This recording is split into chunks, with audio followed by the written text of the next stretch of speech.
Zelenskiy yangi buyruq berdi. Rossiyaga katta hujum boshlandimi?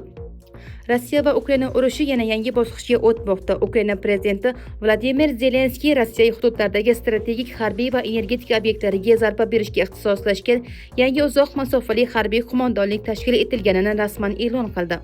Zelenskiyning aytishicha, ushbu yangi qo'mondonlikning asosiy vazifasi Rossiyaning urush olib borish salohiyatini zaiflashtirish, neftni qayta ishlash zavodlari, harbiy logistika markazlari, o'q-dori omborlari, yoqilg'i bazalari va muhim transport infratuzilmalariga aniq zarbalar berishdan iborat. Prezidentning ta'kidlashicha, Ukraina endi uzoq masofali qurollar va dronlardan yanada faol foydalanmoqda. Bu bayonot ortidan Ukraina harbiylari Rossiyaning Krasnodar o'lkasidagi neftni qayta ishlash zavodi, Leningrad viloyatidagi Osloga neft majmuasi hamda Rostov viloyatidagi neft terminali va neft omboriga zarbalar berganini ma'lum qildi. Ukraina dron kuchlari qo'mondoni Robert Brovi so'nggi 5 kun ichida Rossiyaga tegishli qariyb 50 ta yonilg'i tashuvchi kemaga zarar yetganini ma'lum qildi.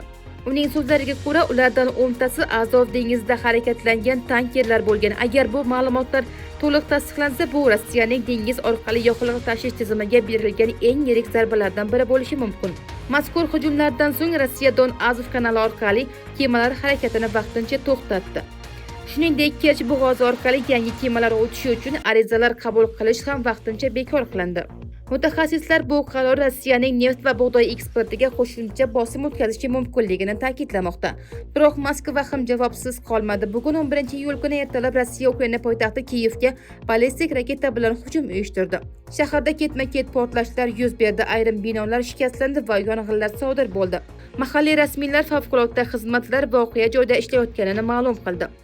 So'nggi haftalarda urush tobora front chizig'idan tashqariga chiqmoqda. Endi asosiy nishonlar qatoriga neft zavodlari, portlar, temir yo'llar, logistika markazlari va energetika infratuzilmalari ham kirib bormoqda.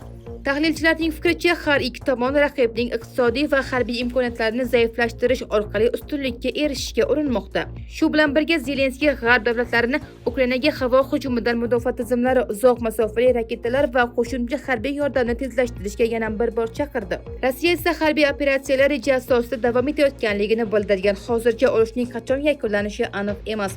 Ammo bugungi voqealar shuni ko'rsatmoqdaki, mojaro yanada keskinlashmoqda va yaqin haftalarda yangi yirik hujumlar ehtimoli saqlanib qolmoqda.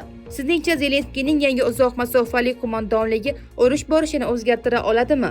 Fikringizni izohlarda yozib qoldiring. Videoga like bosing, kanalga obuna bo'ling va dunyodagi eng muhim hamda tezkor yangiliklarni biz bilan kuzatishda davom eting. Xayr-salomat bo'ling.